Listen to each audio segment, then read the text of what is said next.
ఆనాడు కూడా చెప్పిన నేను ఆలోచన చేస్తున్నా మారతారేమో మారతారేమో మారతారేమో అని చూసిన పదే పదే పదే వేచి చూసిన ఇవాళ నన్ను పార్టీలకు వెళ్ళి సస్పెండ్ చేసి 10 నెలలైంది నాకు నిజంగా మంచిగానే అయింది ఎందుకు తెలుసా ఆనాడు ఉద్యమకారులను ఇబ్బంది పెడుతుంటే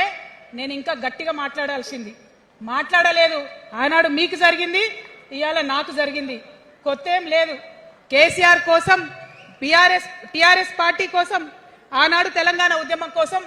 ఇండ్లు అమ్ముకొని భూములు అమ్ముకొని ప్రతి ఊర్లో టిఆర్ఎస్ కండువా వేసుకొని పోరాటం చేసినటువంటి కార్యకర్తలు ఎక్కడున్నారు ఇవాళ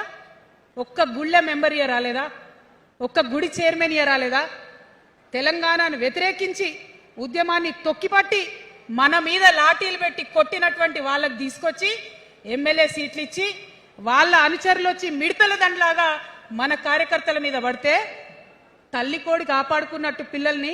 కాపాడుకోవాల్సిన మన కేసీఆర్ ఏడబోయింది వచ్చిందా ఎవరికన్నా పదవులు ప్రతి సంవత్సరం రాష్ట్రం మొత్తంలో పోస్టులు నింపితే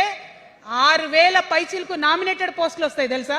అంటే 10 ఏళ్ల 2 ఏళ్లకోసారి నామినేటెడ్ పోస్టులు వేసినా ఒక 30,000 మందికి దాదాపుగా ఏదో ఒక గౌరవం ఏం కావాలి మనకు ఉద్యమకారులకు చెప్పండి ఏం కావాలి కండువా వేసుకొని పిచ్చోళ్ళ లెక్క తిరిగినందుకు కాళేశ్వరంలో జరిగినటువంటి అవినీతి ఒక మాట ఆలోచించాలి మన కేసీఆర్ అయితే ఏమన్నాడు అప్పుడు ఉద్యమంలో నా బిడ్డ గాని నా కొడుకు గాని తప్పు చేస్తే తీసి పారేస్తా పార్టీలకు వెళ్ళన్నారు ఇవాళ నేనేం చేసిందే మీకు తెలియదా నేనేం చేసిన కాళేశ్వరంలో అవినీతి జరిగిందన్నమాట చెప్పిన అంటే అవినీతి జరిగిందని చెప్పిన నన్ను బయటేసి అవినీతి చేసిన పందికొక్కుల్ని పక్కన కూర్చోబెట్టుకున్నారు చూడు అది మన కేసీఆర్ కాదు ఆత్మలేని మరబొమ్మ ఇప్పుడున్న కేసీఆర్ మన కేసీఆర్ కాదు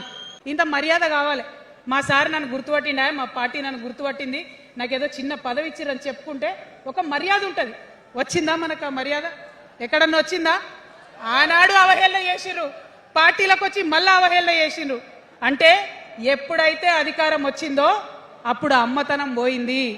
ఎప్పుడైతే అధికారం వచ్చిందో అప్పుడు మమకారం పోయింది అందుకే అంటున్నా